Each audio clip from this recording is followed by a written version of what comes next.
નમસ્કાર. TYBA સમાજશાસ્ત્ર વિભાગ paper number 20 તેમાં આપણે લોકો યુનિટ 1 છે તેની ચર્ચા કરી રહ્યા છીએ. તો આ જે યુનિટ 1 છે તેમાં મેં તમને લોકોને જે મુદ્દાઓની સમજૂતી આપી દીધી હતી તે મુદ્દાઓ જે હતા તે હતા ટકાઉ વિકાસ. તેના પછી આપણે લોકોએ વિકાસનો અર્થ જોયો તો ગ્રામીણ વિકાસ કોને કહેવાય તે વિશેની સમજૂતી મેળવી હતી. તો હવે આજના આ વિડીયોમાં આપણે લોકો જોવાના છીએ કે ગ્રામીણ વિકાસ જે છે, ગ્રામ વિકાસ એટલે જે ગ્રામ વિકાસની જે યોજનાઓ અને કાર્યક્રમો વિશેની જે આપણે માહિતી મેળવી ગત વિડીયોમાં, તો એ ગ્રામ વિકાસ કોને કહેવાય એના વિશેનો અર્થ મેં તમને લોકોને ગયા વિડીયોમાં સમજાવ્યો હતો. તો ગ્રામ વિકાસને જે અર્થમાં આપણે સમજ્યો હતો તે હતો કે ગ્રામીણ વિકાસ એટલે શું, તો કે ગ્રામીણ ગરીબ લોકોના જે આર્થિક અને સામાજિક જીવન છે તેમાં સુધારણા કરવા માટેના જે એક વ્યૂહરચના છે તેને ગ્રામ વિકાસ તરીકે ઓળખવામાં આવે છે. એટલે દરેક રાજ્ય દ્વારા એવો પ્રયાસ કરવામાં આવે કે ગામડાનો જે ગરીબ માણસ છે તેનો વિકાસ થાય, તેનો આર્થિક અને સામાજિક વિકાસ થાય જીવનનો. તો તેવા વિકાસને ગ્રામીણ વિકાસ તરીકે ઓળખવામાં આવ્યું હતું. તેના વિશેની આપણે લોકોએ સમજૂતી મેળવી હતી. હવે આજનો જે આપણો મુદ્દો છે તે છે ગ્રામ વિકાસની જે કાર્યનીતિઓ છે તે કઈ છે અને ગ્રામ વિકાસની કાર્યનીતિઓના પ્રકાર કેટલા છે, કયા કયા છે, તો તેના વિશેની સમજૂતી આપણે આજના વિડીયોમાં મેળવીશું. તો ગ્રામીણ વિકાસ છે તેની કાર્યનીતિ એટલે શું? પહેલાં તો આપણા મનમાં એ પ્રશ્ન થાય કે ગ્રામ વિકાસની કાર્યનીતિ કહેવાય કોને? તો કાર્યનીતિ એટલે ગ્રામીણ સમુદાયના જે સર્વાંગી વિકાસ સાધવાના ઉદ્દેશ્યો છે તેને સિદ્ધ કરવાની પદ્ધતિ એટલે કાર્યનીતિ. ટૂંકમાં જે ગામડાનો ગ્રામીણ સમુદાયનો જે વિકાસ આપણે સાધવાનો છે તે વિકાસ સાધવાના ઉદ્દેશ્યને જ્યારે સિદ્ધ કરવામાં આવે ત્યારે તે પ્રકારની જે એક કાર્ય પદ્ધતિ છે તેને કાર્યનીતિ તરીકે આપણે ઓળખાવી શકીએ. તો આ કાર્યનીતિ છે તેને પોતાનો વૈચારિક આધાર હોય છે, જેની પર કાર્યનીતિના તત્વો છે તે નિર્ભર હોય છે. એટલે કે ગ્રામીણ વિકાસ સાધવા માટે કઈ અને કેવી કાર્યનીતિ જરૂરી છે તેનું આયોજન કરવું પડે છે. દરેક જ્યારે કોઈ પણ આપણે આયોજન કરતા હોઈએ ત્યારે કેવા પ્રકારની કાર્યનીતિઓ યોજવી છે કે એ કઈ પ્રકારની છે, કેવી છે, તેનું આયોજન પહેલેથી આપણે કરવું પડતું હોય છે. જેમાં કેટલીક મહત્વની કાર્યનીતિઓ જે ગ્રામ વિકાસના સંદર્ભમાં છે તે આ પ્રમાણે છે: જમીન સંબંધિત નીતિ, વિકસિત ટેકનોલોજી, ગ્રામીણ રોજગાર અવસર વધારવો, ગ્રામીણ રોજગાર કાર્યક્રમ, શિક્ષણનો પ્રસાર, સંશોધન અને વિસ્તાર, ગ્રામીણ સંસ્થાઓમાં સુધારો, મૂલ્ય અને નીતિનો સમાવેશ. આ જે ગ્રામીણ વિકાસની કાર્યનીતિઓ છે તેમાં કરવામાં આવે છે. તો હવે આપણે લોકો આ જે નીતિ છે તેને વિગતવાર સમજીશું. તો સૌથી પહેલી આવે છે જમીન સંબંધિત નીતિ. તો ગ્રામીણ સમાજ છે તેની મોટા ભાગની વસ્તી છે તે કૃષિ અને તેની સાથે સંબંધિત વ્યવસાય સાથે સંકળાયેલી છે. આપણે સૌ જાણીએ છીએ કે ગામડાના લોકો છે તે મોટા ભાગના લોકો ખેતી વ્યવસાય સાથે જોડાયેલા હોય છે અને તેની જ સાથે જમીન સાથે જે વ્યવસાયો સંકળાયેલા છે તેની સાથે પણ તેઓ જોડાયેલા આપણને જોવા મળે છે. કૃષિ છે તે જમીન સાથે સંબંધિત છે અને ભારતમાં વિભિન્ન વિસ્તારોમાં કિસાનોની માલિકીની જમીનના પ્રમાણમાં નોંધપાત્ર અસમાનતા અને નોંધપાત્ર રીતે જમીનનું કેન્દ્રીકરણ થયેલું છે. આથી વધુ જમીન ધરાવતો નાનકડો વર્ગ ઓછી જમીન ધરાવતા મોટા વર્ગનું શોષણ કરવા શક્તિમાન બને છે. આ બધી વસ્તુથી તમે લોકો પરિચિત છો કે જ્યારે કોઈ વધુ જમીન ધરાવતો કોઈ નાનકડો વર્ગ હોય છે તે શું કરે છે તો કે ઓછી જમીન ધરાવતા જે મોટા વર્ગ છે તેનું શોષણ કરતો આપણને જોવા મળે છે. આથી જમીન સુધારણાની નીતિ દ્વારા ખેડૂતોના જે અધિકારો છે તેનું રક્ષણ કરવું એ ગ્રામીણ વિકાસ માટે પ્રાથમિકતાની નીતિ બની રહે છે. તેમજ જમીન સુધારણા અને જમીન નીતિ જે વધારે સામાજિક ન્યાય પ્રદાન કરતી હોય તે કૃષિ ઉત્પાદકતાના દ્રષ્ટિકોણમાં પણ ઈચ્છનીય છે. એટલે જમીન સંબંધિત નીતિ દ્વારા જે કોઈ પણ જમીન સુધારણા કે જેમાં ખેડૂતોના અધિકારોનું રક્ષણ સમાવેશ કરવામાં આવતું હોય તે પ્રકારની નીતિ છે તે ઘડવામાં આવતી હોય છે. એટલે જમીન સંબંધિત નીતિ દ્વારા જમીન સંબંધિત જે કોઈ પણ સમસ્યાઓ છે તેને દૂર કરવાનો પ્રયત્ન કરવામાં આવે છે. ત્યારબાદ બીજું છે વિકસિત ટેકનોલોજી, એટલે કે નવી ટેકનોલોજી વિકસાવવી. તો ગ્રામીણ વિકાસ સાધવાના ઉદ્દેશ્ય માટે ગ્રામીણ ક્ષેત્રે નવી ટેકનોલોજી અપનાવવાની જરૂર બને છે. પશુ સુધારણા, પાક રક્ષણ, વીજળીકરણ, રસ્તાઓનો વિકાસ, સંચાર સાધનોનો વિકાસ, આ બધા દ્વારા ગ્રામીણ સમાજના જે પરંપરાગત નિમ્ન સ્તરના યંત્ર વિજ્ઞાનને વૈજ્ઞાનિક પાયા ઉપર વિકસાવવાનો પ્રયત્ન થવો જોઈએ. સુધારેલા બિયારણ, સુધારેલી ખેત પદ્ધતિ, રાસાયણિક ખાતરો, પાક સંરક્ષણ, દવાઓનો ઉપયોગ પણ વધારવો જોઈએ. એવું અહીંયા નીતિમાં શું કરવામાં આવે છે? ગ્રામીણ વિકાસની નીતિમાં સમાવવામાં આવે છે. પશુ ઉછેર વૈજ્ઞાનિક બનાવવો. આમ પશુ સંવર્ધન અને કૃષિનું આધુનિકીકરણ થવાથી, નવી ટેકનોલોજી વિકસાવવાથી હરિયાળી ક્રાંતિ અને શ્વેત ક્રાંતિ પણ શક્ય બનાવી શકાય છે. તેમજ આધુનિક ટેકનોલોજી કૃષિને મોસમી પ્રભાવથી બચાવી રાખવામાં પણ મહત્વની ભૂમિકા ભજવે છે. તો આ વિકસિત ટેકનોલોજી પણ એ ગ્રામીણ વિકાસની કાર્યનીતિમાં સમાવવામાં આવે છે. તેના દ્વારા બને એટલું જે કૃષિ પરનું જે અવલંબન છે તેને વૈજ્ઞાનિક દ્રષ્ટિએ, ટેકનોલોજીની દ્રષ્ટિએ, આધુનિકીકરણની દ્રષ્ટિએ શું કરવું? તો કે આગળ વધારવું. તેવી એક કાર્યનીતિ છે તે આમાં વિકસાવવામાં આવે છે. ત્યારબાદ આવે છે ત્રીજું, ગ્રામીણ રોજગારી અવસર વધારવો. એટલે કે એક તરફ જે વ્યાપક બેરોજગારી છે અને બીજી તરફ ઓછું ઉત્પાદન છે તે ગ્રામીણ સમાજની પ્રમુખ વિશેષતા છે. આથી નવી ટેકનોલોજીને લાગુ કરતા સમયે ઘણી સાવધાની રાખવી જરૂરી છે. માત્ર એવી જ લાભપ્રદ ટેકનોલોજીની પસંદગી કરવી જોઈએ જેનાથી વધારે પ્રમાણમાં શ્રમિકોની છટણી ન થાય. એટલે આમાં એમ કહેવામાં આવે છે કે વર્તમાન સમયમાં એમાં પરિવર્તન લાવવું પડશે આપણે, કે ત્યાં રોજગારીની તકો છે તે વધારવી પડશે. તેમજ રોજગારીની તકો મોસમી હોવાથી અર્ધ બેકારીનો પ્રશ્ન ઉદ્ભવે છે. તેથી પશુપાલન, ડેરી ઉદ્યોગ, હસ્તકારીગરી વ્યવસાયો, કુટીર ઉદ્યોગ, વેપાર વાણિજ્ય જેવા વ્યવસાયોને વધુ પ્રોત્સાહિત કરી રોજગારીની તકો ઊભી કરી શકાય. તો આવી રોજગારીની તકો ઊભી કરવી પડશે એવું આ કાર્યનીતિમાં દર્શાવવામાં આવ્યું છે. અદ્યતન ટેકનોલોજી દ્વારા રોજગારીના નવા ક્ષેત્રો અપનાવવાથી શિક્ષિત લોકો માટે પણ રોજગારીની તકો કેળવી શકાય છે. તેમ છતાં નવી ટેકનોલોજીને લાગુ કરતાં થોડીક સાવધાની રાખવી જરૂરી છે. કારણ કે એવી ટેકનોલોજીની પસંદગી કરવી કે જેનાથી વધારે પ્રમાણમાં શ્રમિકો કામ વગરના ન બને.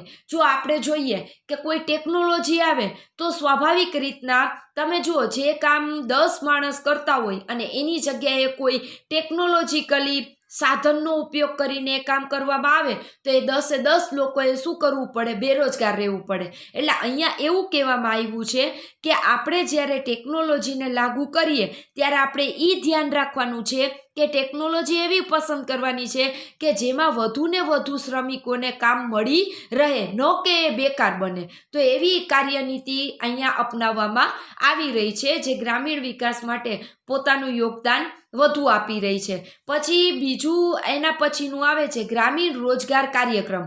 તો આપણે જાણીએ છીએ કે ગ્રામીણ બેરોજગારી વ્યાપક રૂપથી ફેલાયેલી છે. ગ્રામીણ રોજગાર કાર્યક્રમથી પ્રાપ્ત થતી આવકમાં ત્યારે તેમાં ઉતર ચઢાવ આવી જાય છે.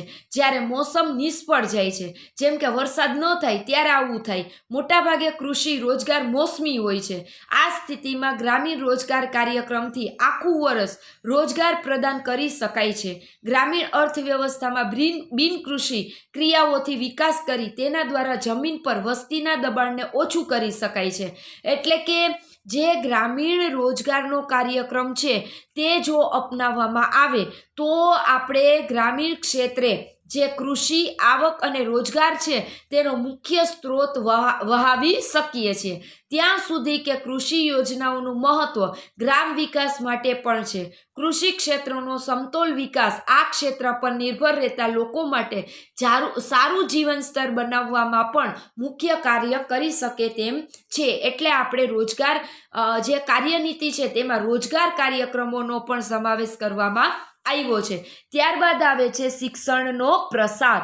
તો શિક્ષણનો પ્રસાર છે તે બહુ અગત્યનો છે. દરેક ક્ષેત્રમાં તમે જ્યાં સુધી શિક્ષણનો પ્રસાર ન કરો ત્યાં સુધી કોઈ પણ તેના માટેની વિકાસની જે નીતિઓ છે તેને આપણે સક્સેસ કરી શકીએ નહીં, તેને આપણે સફળ બનાવી શકીએ નહીં. એટલે શિક્ષણ છે તે કોઈ પણ કાર્યનીતિને કેવો બનાવવામાં, તો કે સફળ બનાવવામાં ખૂબ અગત્યનો ફાળો આપે છે. તો ગ્રામીણ ક્ષેત્રે વર્તમાન સમયમાં પણ નિરક્ષરતાનું પ્રમાણ ઘણું વધુ છે. આ નિરક્ષરતા ગ્રામ્ય વિકાસના કાર્યમાં અવરોધરૂપ બને છે. જો મેં તમને હમણાં જ કીધું કે કોઈ પણ કાર્યનીતિ, કોઈ પણ કામ કરવાની જ્યારે શરૂઆત કરીએ ત્યારે જો શિક્ષણનો પાયો ન હોય તો તે કાર્યનીતિ નિષ્ફળ જાય છે.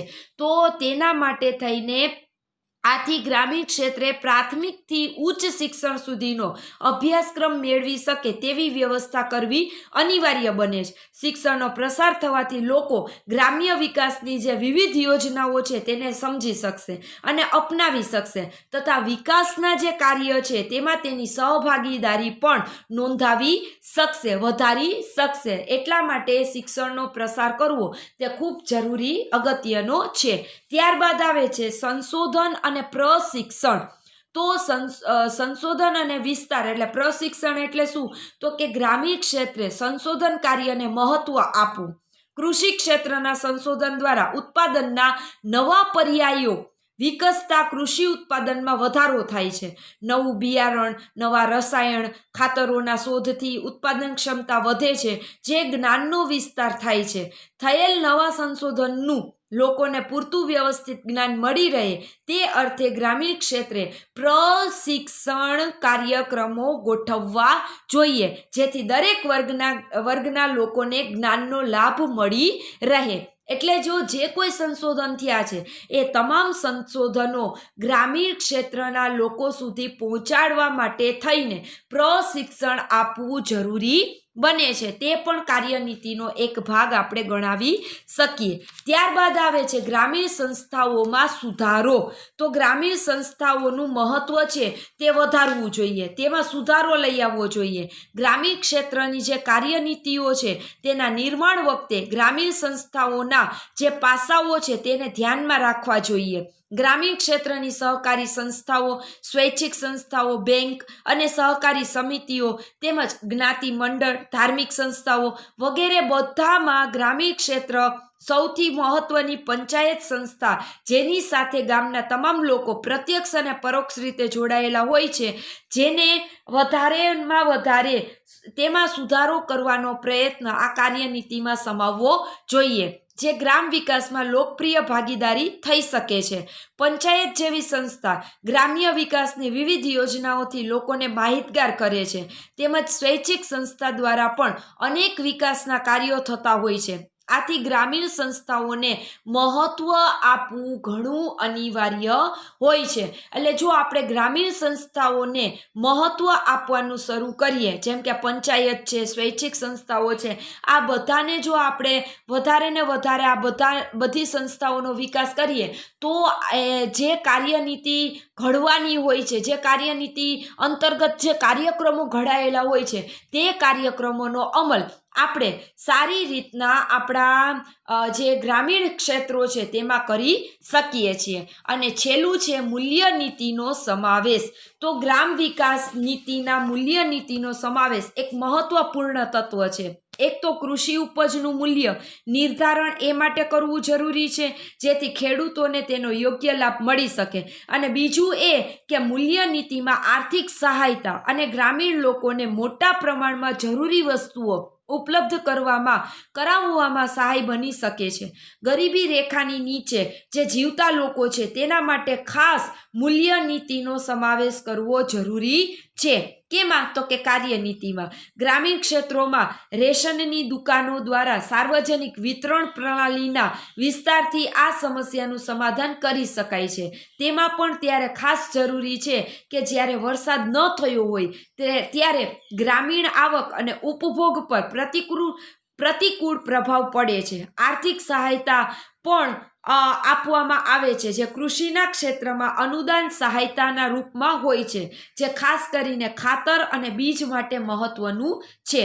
આમ મૂલ્ય નીતિ ગ્રામ વિકાસના હેતુઓને પ્રાપ્ત કરવામાં મહત્વની ભૂમિકા અદા કરે છે તેમ આપણે લોકો કહી શકીએ. તો આ હતી ગ્રામ વિકાસની કાર્ય નીતિઓ. જમીન સંબંધિત નીતિ, વિકસિત ટેકનોલોજી, ગ્રામીણ રોજગાર અવસર વધારવો, ગ્રામીણ રોજગાર કાર્યક્રમ, શિક્ષણનો પ્રસાર કરવો, સંશોધન અને વિસ્તાર વધારવો, વ્યાપ વધારવો, ગ્રામીણ સંસ્થાઓમાં સુધારો કરવો અને મૂલ્ય નીતિઓનો સમાવેશ આ જે કાર્યનીતિ છે તેમાં કરવામાં આવે છે. હવે પછીનો જે મુદ્દો છે તે છે ગ્રામ વિકાસ કાર્યનીતિઓના પ્રકાર. તેમાં 3 પ્રકારો પાડવામાં આવ્યા છે: સામૂહિક કાર્યનીતિ, સુધારવાદી કાર્યનીતિ અને બજાર પ્રેરિત કાર્યનીતિ. તો હવે આ ત્રણેય જે કાર્યનીતિ છે તેને આપણે લોકો સંક્ષિપ્તમાં સમજી લઈએ. તો સૌથી પહેલું આવે છે સામૂહિક કાર્યનીતિ. તો ગ્રામ વિકાસને આગળ વધારવામાં સામૂહિક કાર્યનીતિઓ ભૂમિ, કૃષિ, ટેકનોલોજી, રોજગાર નીતિઓના ઉપયોગ પર વધારે ભાર મૂકે છે. નીતિના અન્ય તત્વો આ બધા માટે નીતિ ઉપાયોમાં જોડાયેલા છે, જે ગ્રામીણ ક્ષેત્રોમાં ઉત્પાદક શક્તિઓના સંગઠનમાં મૂળભૂત પરિવર્તન કરવાનું કાર્ય કરે છે. આ કાર્યનીતિઓ ગ્રામીણ ક્ષેત્રોમાં સામાજિક આર્થિક પરિવર્તન લાવવા માટે ભૂમિ સુધારણાના મહત્વના કાર્યભાર ઉપર શું કરે છે તો કે ભાર મૂકે છે. સામૂહિકરણની ટીકા પણ ઘણીવાર કરવામાં આવે છે. ગ્રામીણ સંપત્તિના સામૂહિકરણમાં ખાસ કરીને જમીનને વધારે મહત્વ આપવામાં આવ્યું છે. તેમાં જમીનની વ્યક્તિગત માલિકી સમાપ્ત કરી દેવામાં આવી છે, જેથી માત્ર જમીન માલિકીની અસમાનતા જ સમાપ્ત ન થાય, પરંતુ જમીનની ઉત્પાદકતામાં પણ વધારો કરી શકાય. એટલે પહેલાં આપણે જોતા કે અમુક જમીન છે તે અમુક માણસોની માલિકીની જોઈ, તો આ માલિકીનો જે અધિકાર છે, વ્યક્તિગત માલિકી છે, તેને શું કરી દેવામાં આવી? આ સામૂહિક કાર્યનીતિમાં સમાપ્ત કરી દેવામાં આવી અને તેની જગ્યાએ જે જમીન છે તેની ઉત્પાદકતામાં પણ શું કરવામાં આવ્યો તો કે વધારો કરવામાં આવ્યો છે. પણ આ જે સામૂહિકરણ છે તેની ટીકા પણ કરવામાં આવી છે. મેં તમને હંમેશા કીધું છે કે જ્યારે પણ કોઈ પણ પરિસ્થિતિનું નિર્માણ થતું હોય કોઈ સારા કાર્ય માટે, ત્યારે તેની હંમેશા ટીકા કરવામાં આવતી હોય છે. પણ તેમ છતાં આ જે કાર્યનીતિ છે તે શું કરે છે તો કે સામૂહિક જમીન વ્યક્તિગત માલિકીવાળા નાના આકારની જમીનની સાથે સહ અસ્તિત્વ બનાવી રાખી શકાય છે, એવો એક ઉદ્દેશ્ય આ સામૂહિક કાર્યનીતિમાં કરવામાં આવ્યો છે. ત્યારબાદ બીજો પ્રકાર આવે છે સુધારવાદી કાર્યનીતિ. સુધારવાદી કાર્યનીતિઓ ગ્રામ વિકાસ નીતિના આદાન પ્રદાન પર ભાર મૂકે છે. સ્થાનિક સંસ્થાઓ જેવી કે સહકારિતાને આ કાર્યનીતિમાં વધારે મહત્વ આપવામાં આવ્યું છે, તથા સમુદાયની જે ભૂમિકા છે તેને પણ ખાસ મહત્વ આપવામાં આવ્યું છે, જેથી ગ્રામ વિકાસ કાર્યક્રમમાં લોકપ્રિય ભાગીદારી થઈ શકે. એના માટે થઈને સુધારવાદી કાર્યનીતિનો ઉપયોગ કરવામાં આવે છે. ગાંધીવાદી ગ્રામ વિકાસની રીતમાં ગ્રામીણ સમુદાય મહત્વપૂર્ણ ભૂમિકા ભજવે છે. ગ્રામ સમુદાય પોતાની જરૂરી આવશ્યકતાઓ પૂરી કરવામાં આત્મનિર્ભર બની જાય એવી આશા રાખવામાં આવતી હોય છે. સામૂહિક ભાગીદારી દ્વારા જ આ બધું શક્ય બની શકે છે. અને આ જે સામૂહિક ભાગીદારી છે તે જ્યારે આપણે સાધીએ ત્યારે તેના દ્વારા સુધારવાદી જે કાર્યનીતિ છે તેને આપણે લોકો અપનાવી શકીએ એમ આપણે કહી શકીએ. ગ્રામ વિકાસના આ દ્રષ્ટિકોણની ટીકા એટલે કરવામાં આવી છે કે આ નીતિ ગ્રામીણ ક્ષેત્રોમાં પરસ્પર મૂળ ભેદભાવોને મતભેદોને દૂર કરવામાં અસફળ રહી છે. છતાં પણ આ જે સુધારાવાદી કાર્યનીતિ છે તેનું વર્ચસ્વ ગ્રામીણ ક્ષેત્રોમાં વધારે પડતું આપણને જોવા મળી રહ્યું છે. તો સુધારાવાદી કાર્યનીતિ દ્વારા જે ગામડાઓ છે તે જે પછાત ગામડાઓ છે તે પછાત ગામડાઓને સુધારી અને તેમાં લોકોને સંગઠિત કરી, લોકોને એકમત કરી અને તેના દ્વારા જે એક સુધારણા પ્રવૃત્તિ છે તે કરવાનું એક કાર્ય છે તે સુધારાવાદી કાર્યનીતિ દ્વારા ચલાવવામાં આવી રહ્યું છે. અને છેલ્લું છે બજાર પ્રેરિત કાર્યનીતિ. તો ગ્રામીણ વિકાસની બજાર પ્રેરિત કાર્યનીતિઓ ગ્રામ વિકાસને મૂર્ત રૂપ પ્રદાન કરવા માટે બજાર બળોને પ્રાથમિક મહત્વ આપે છે. આ અભિગમનું સમર્થન કૃષિ ક્ષેત્રના વિકાસ માટે કરવામાં આવ્યું છે, જેના દ્વારા ભવિષ્યમાં ગ્રામ વિકાસની અપેક્ષા કરી શકાય છે. જાપાન, તાઇવાન, કોરિયાના મામલામાં આ કાર્યનીતિઓનો પ્રયોગ વ્યાપક જમીન સુધારણા પછી કરવામાં આવ્યો છે. તેનાથી કૃષિ ઉત્પાદનમાં ઝડપથી વૃદ્ધિ થઈ છે. આ બધા દેશ ભૂમિ સુધારણાનો કાયદો લાગુ કરવામાં સફળ રહ્યા, જેમણે ગ્રામીણ અર્થવ્યવસ્થાના વિકાસની ગતિ નિર્ધારિત કરી. આ કાર્યનીતિ ટેકનોલોજી અને મૂલ્ય નીતિઓની ભૂમિકા પર ભાર મૂકે છે. ભારતમાં પંજાબમાં જ્યાં 1960માં હરિયાળી ક્રાંતિ થઈ, આ જે કાર્યનીતિના પ્રયોગો જે થયા તે આપણે એમ કહી શકીએ કે બજાર પ્રેરિત કાર્યનીતિના ઉદાહરણો છે. આ કાર્યનીતિ એ બાબતને માને છે કે એકવાર ઉત્પાદનની ગતિવિધિ જોર પકડશે તો ગ્રામ વિકાસની સમસ્યાનું કાયમ માટે થઈને સમાધાન થઈ જશે, જેની અંતર્ગત કૃષિ અને આર્થિક વિકાસથી ગ્રામીણ ક્ષેત્રોમાં રહેતા લોકોનું જીવન સ્તર પણ સારું થઈ જશે. આ કાર્યનીતિ જમીન ભાડે આપવાની પ્રથા જેવી સંસ્થાકીય તત્વોની ઉપેક્ષા કરે છે, જેના કારણે ગ્રામ વિકાસની વૃદ્ધિમાં બાધા પહોંચે છે. એટલે કે કહેવાનો મતલબ એ હતો કે આ ત્રણ જે કાર્યનીતિઓ છે, સામૂહિક કાર્યનીતિ, સુધારાવાદી કાર્યનીતિ અને બજાર પ્રેરિત કાર્યનીતિ, આ ત્રણ કાર્યનીતિઓ દ્વારા શું કરવામાં આવે છે તો કે જે ભૂમિ સુધારણાની જે કાર્યવાહી છે, ભૂમિ સુધારણાની જે ચળવળ છે, તેને પ્રોત્સાહિત કરી અને તેના દ્વારા દરેક ગ્રામીણ ક્ષેત્રના ગરીબ લોકોનો વિકાસ થાય, કૃષિ ઉત્પાદન વધે અને કૃષિને લગતી તમામ સમસ્યાઓમાંથી ગ્રામીણ લોકો બહાર આવી શકે તેવા પ્રયત્ન આ નીતિઓ દ્વારા કરવામાં આવી રહ્યા છે. તો આજનો આપણો મુદ્દો હતો ગ્રામ વિકાસની કાર્યનીતિઓ અને ગ્રામ વિકાસની કાર્યનીતિઓના પ્રકાર. તો હવે આ જે મુદ્દો છે ગ્રામ વિકાસ, તેમાંથી તમને લોકોને જે પ્રશ્ન પૂછાઈ શકે એવો છે તે છે ગ્રામ વિકાસ એટલે શું? લખી લેજો ગ્રામ વિકાસ એટલે શું અને ગ્રામ વિકાસની કાર્યનીતિઓ વર્ણવો. જ્યારે આવી રીતના પ્રશ્ન પૂછાય ત્યારે તમારે ગ્રામ વિકાસનો અર્થ, જે મેં તમને લોકોને ગત વિડીયોમાં સમજાવ્યો હતો, ગ્રામ વિકાસનો અર્થ આપી અને ગ્રામ વિકાસની કાર્યનીતિઓ જે મેં તમને આજે સમજાવી 8 મુદ્દાઓ સાથેની, તે તમારે લખવાની રહેશે. તો હવે પછીના વિડીયોમાં આપણે લોકો કૃષિ પર નિર્ભર કાર્યનીતિઓ અને ભારતમાં કૃષિ વર્ગ, આ 2 મુદ્દાઓ સાથે હવે પછીના વિડીયોમાં મળીશું. આ બંને મુદ્દાઓ તમારા આ યુનિટના છેલ્લા મુદ્દાઓ છે. કૃષિ પર નિર્ભર કાર્યનીતિ અને કૃષિ વર્ગ, આ 2 મુદ્દાઓ સાથે હવે પછીના વિડીયોમાં મળીશું. તો આ પ્રશ્ન તૈયાર કરી લેજો, ગ્રામ વિકાસ એટલે શું અને ગ્રામ વિકાસની કાર્યનીતિઓ વર્ણવો, જે તમારા પરીક્ષાની દ્રષ્ટિએ અગત્યનો છે. તો તૈયાર કરીને લખી લેજો. Thank you.